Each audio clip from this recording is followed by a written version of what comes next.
Slam. Support local artists and musicians.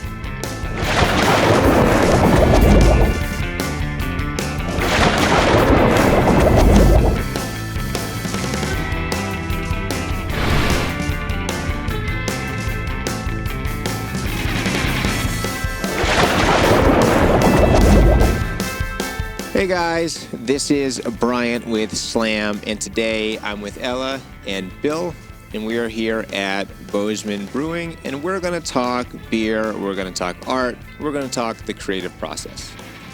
So Bill, you and I, before this started, we were talking about the artistic process in beer making and it being subjective versus objective.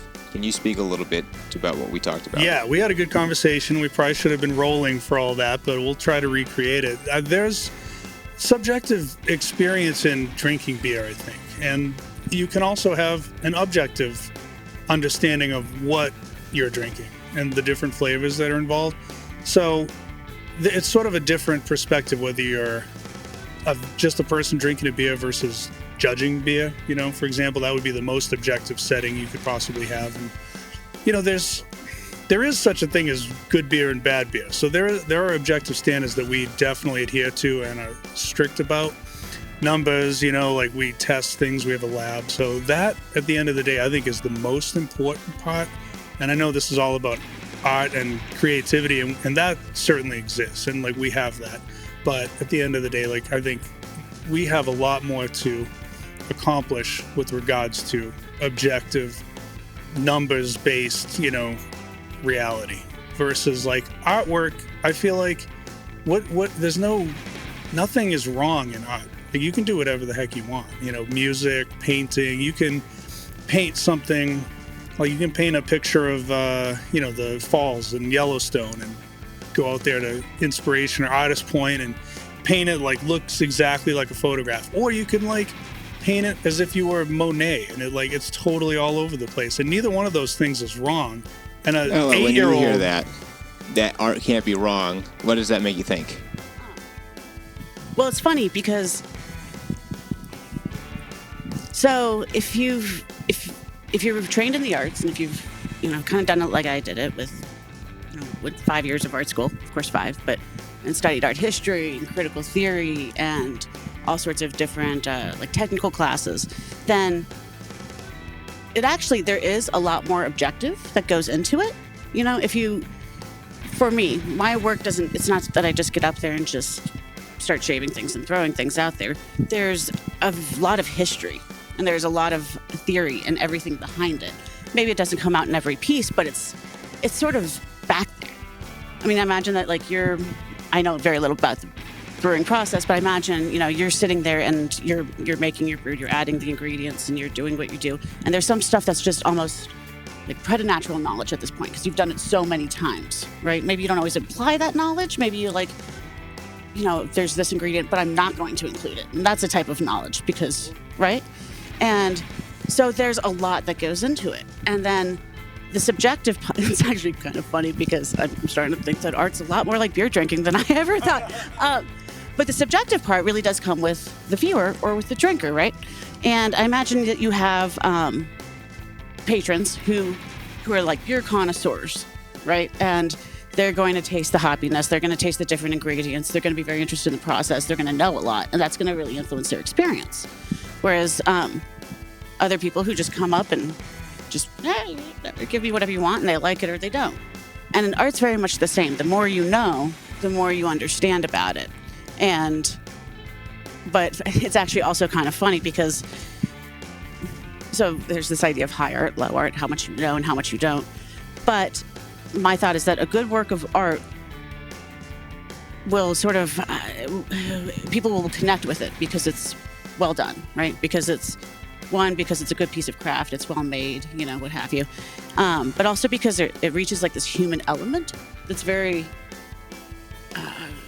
it's common, right? Do you know what I'm saying? And whereas like a beer is the same thing because it can be a really fantastic, you know, well-made, you know, not well-made, but like well-crafted, have all the stuff. But if it doesn't taste good, it doesn't taste good. Well, so, you know, it's kind of funny on that. And it's like, through the process of doing these, one thing that I've come to realize is like I thought that beer might be more objective versus subjective. Taste is a little bit different than like with art. You're just kind of looking and deciding. And kind of stepping back on it to talk about the process a little bit, I want you to talk a little bit more about the numbers and like the things that you have to account for. Because this is where I think art in the brewing process is different, because I feel like as an artist, if you make a mistake, it's kind of easier for you to paint over, or like musicians, you play a wrong chord, you start. Bill has to account for hard numbers, and if something gets screwed up in that process, his batch is done. Yeah, it's true. But that what you said about art and the knowledge thing is so on point, and it makes total sense. And that's something we talked about earlier too. And maybe I started mentioning it. You mentioned the beer geeks, and we have them, and or a beer judge. So like, yeah, the more you know about something, like people might, think there's a common flaw called diacetyl, and it kind of tastes like buttery popcorn, and like some people are not offended by that, and some people can't even taste it, and those of us who can taste it at various different levels of intensity. So that's something where like your knowledge would be very, very like notable in that situation. So that's interesting that you brought that up. Like you might see the picture of the falls and be like, this person didn't get the shading right on this thing or whatever. That's interesting stuff. So the kind of objective things that matter, diacetyl's one, but like every single point in the process from, like we start with a product that's already undergone a tremendous amount of modification, the malt. The malt comes from the field and goes to a malt house, which is an even more elaborate operation than what we do here. So when we get that into the house, the first thing we have to do is grind it. And, how fine you grind it matters. Too fine is not good, too coarse is not good. So then it goes into the mash tun, and you have you have a window of about 10 or 15 degrees where below it you're screwed, and above it you're screwed, because you need to get these enzymes to function in order to convert starch to sugar. So if you don't hit, so within that 10 or 15 degrees, you can create very different things in your finished product, but there is a point where like you can't go above or below a certain point, or else the enzymes will be deactivated. So that's one. You have to boil it, like if you don't boil, you get another very common flaw called dimethyl sulfide, which is kind of common in Montana because we're at such a high altitude. So talk about numbers, our boiling point here is about 203 rather than 212. So we have to make an attempt to boil more vigorously by extending it, or even having additional equipment to help with your boil, and making sure that your evaporation rate is enough so that you boil this DMS thing off. That's something that's very important. Then you pitch the yeast, and you have to pitch the right amount of yeast. Again, it's like you can get different yeast esters, flavors, from the amount you pitch and how much you aerate it. So there you have some wiggle room there, but there is a very fine line where if you don't pitch enough, it's not going to be good. And if you pitch too much, that can also be bad. So where are we now? Temperature. In the fermentation tank, the temperature, again, you have a range for each particular yeast strain. You have a range where you can choose the lower end or the higher end, but if you go too low, the yeast is dead. If you go too high, the yeast is dead. So like for us, the artistry, the creative process exists, but it exists within a very finite set of parameters that we need to hit in order to have the beer come out right. And like all your artistry and all your creativity and all your brilliance that you think you have is literally down the drain if you don't actually do a good job with nailing the objective parameters. I don't know if there's a parallel to that in the art world. I'm sure there could be. Yeah, Ella, I'm kind of curious. You hear how diligent of a process brew making is. Could you speak to your process? Well, my process is different. Actually, and I'd say for the most part, you're right. This is actually there. It does. For my process, it diverges.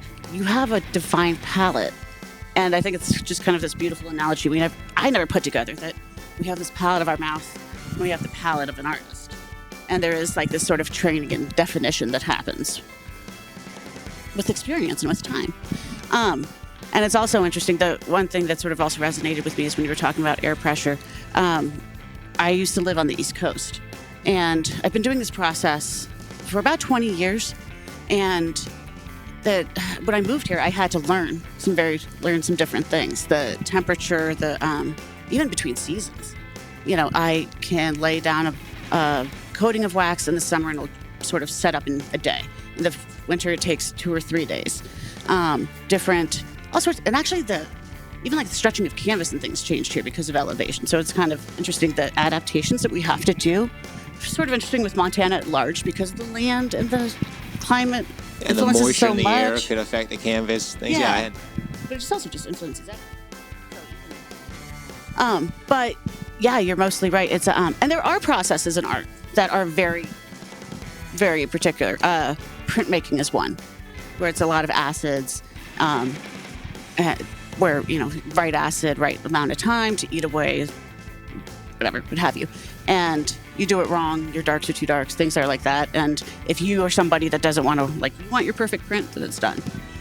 But for the most part, you're right. Like for me, I actually enjoy messing up.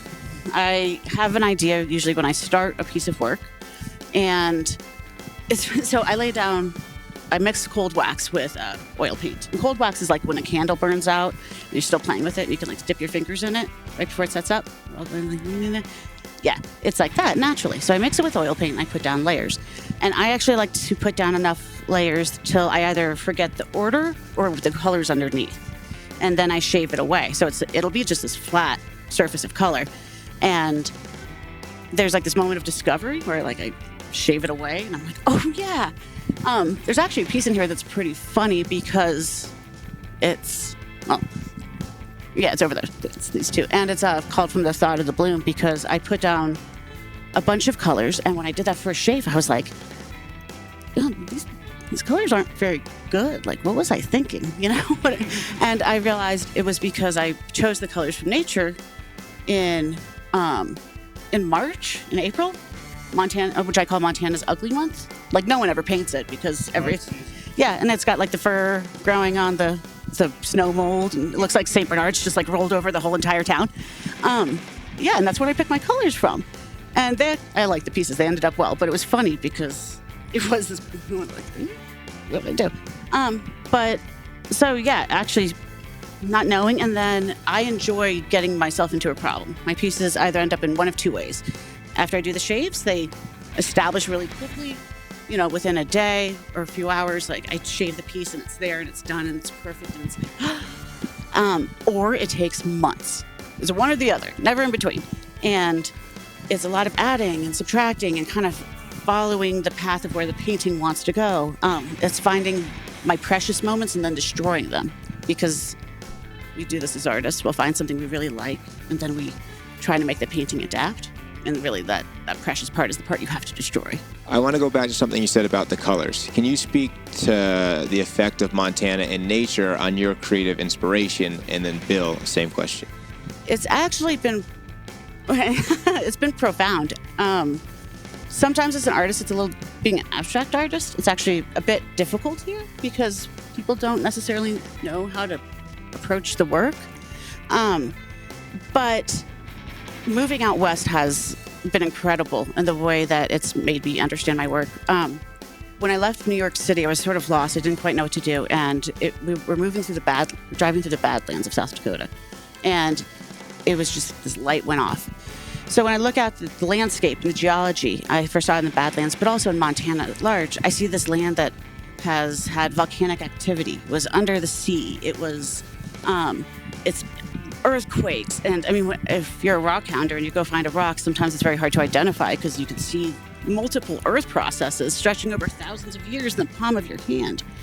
And the point is that all the sunshine and all this distraction, all those heavy winds, all those beautiful sunsets have affected the land to make it into the beautiful landscape that we see. It's the good and the bad. It was the beautiful days and the violent weather. And I think it's sort of the same in a person's life. And, the good and the bad, all these things sort of add up to build character.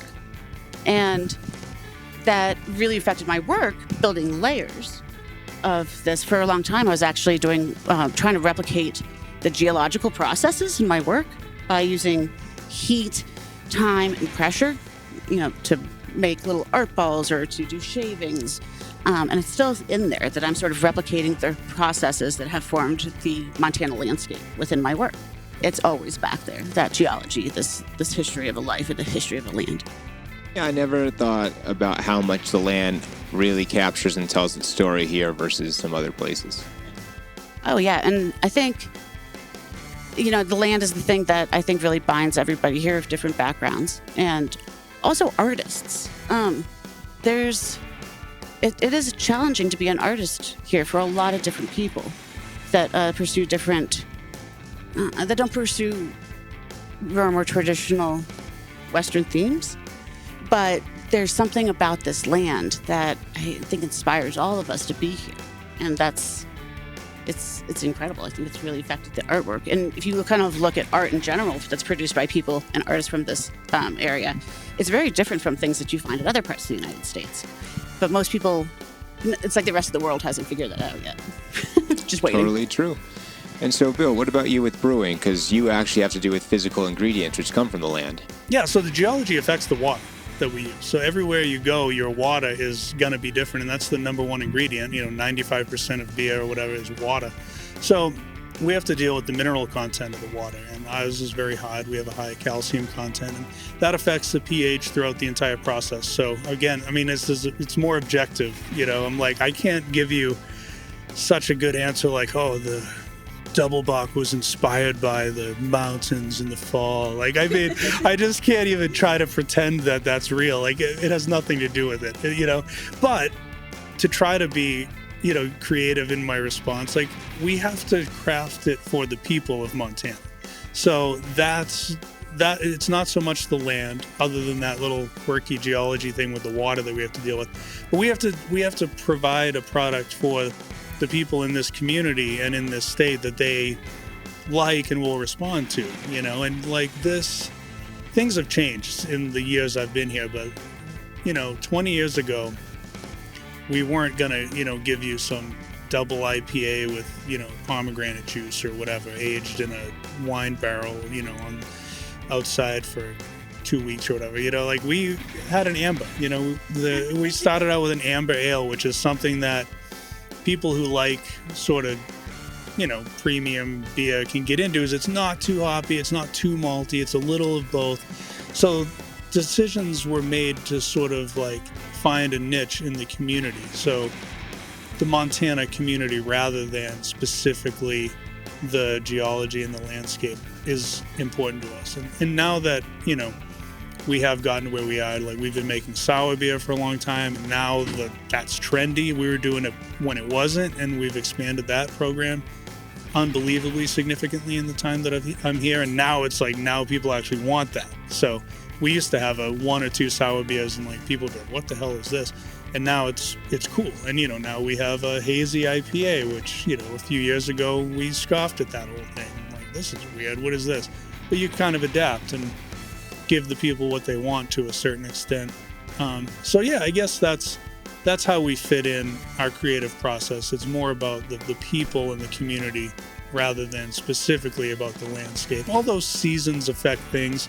We have a Double Bock now. We have a black lager. These things tend to be more fall, winter type beers. And you're in going the to want summer, something heavier. Yeah, in the summer we make a Kolsch and a lighter, IPA, and so there's something to the seasons as well.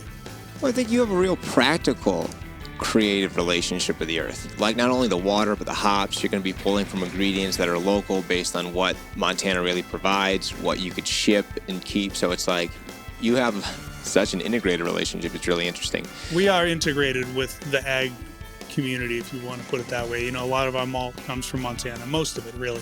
Some hops, but mostly we get hops from the Pacific Northwest, but that's still relatively close to here. So we are very much an agricultural product, and not just the water. Every part of this is. So there's definitely that. So then I want to end on this. So Bill, you are the head brewer here, and you have art on the wall. Right now you have Ella's art on the wall. And Ella, you are a board member of SLAM. So can both of you just speak about supporting SLAM and supporting local artists and why you support local art and music? Well, I think it's really important, and I'm a local musician too, and I've played at SLAM, and it's a really outstanding operation that you guys have going. I love it.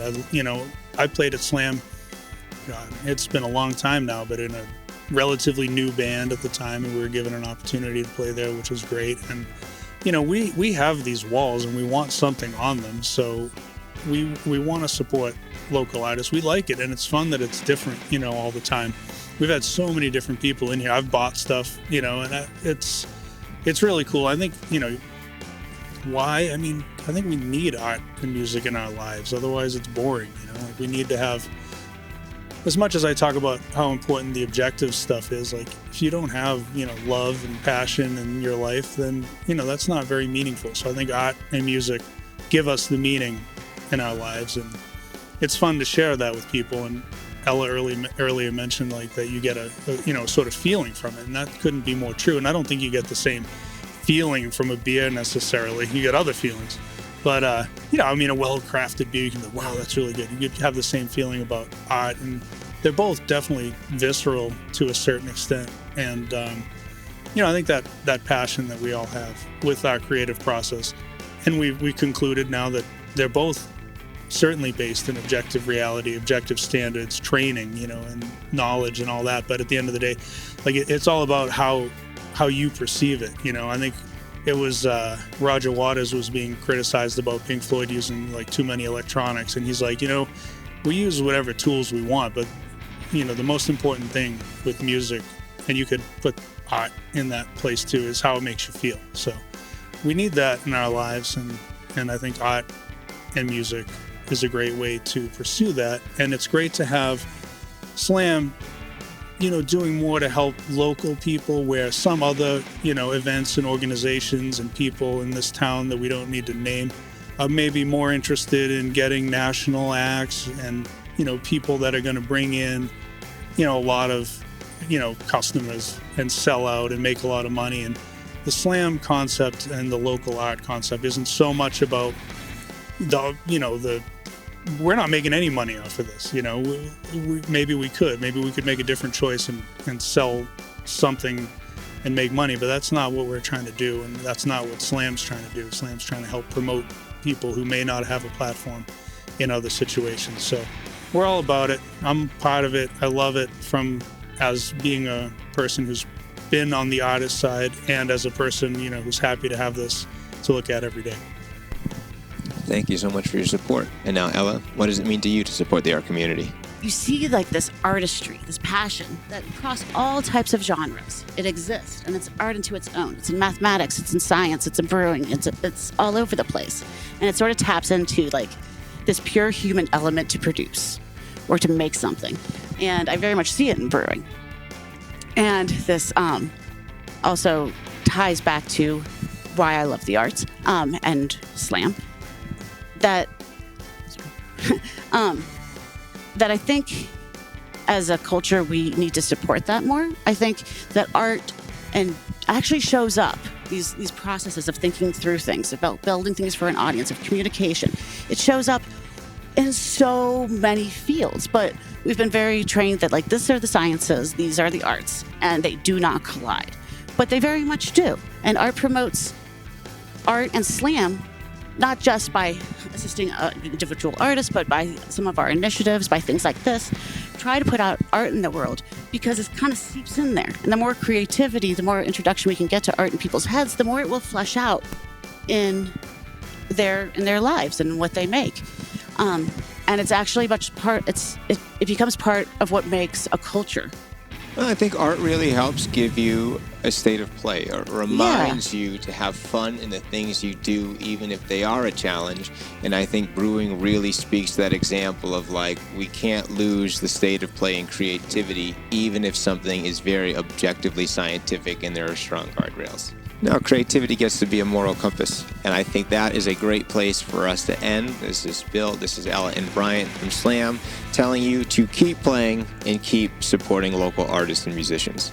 Thank you both. Thank you. Thanks for having us.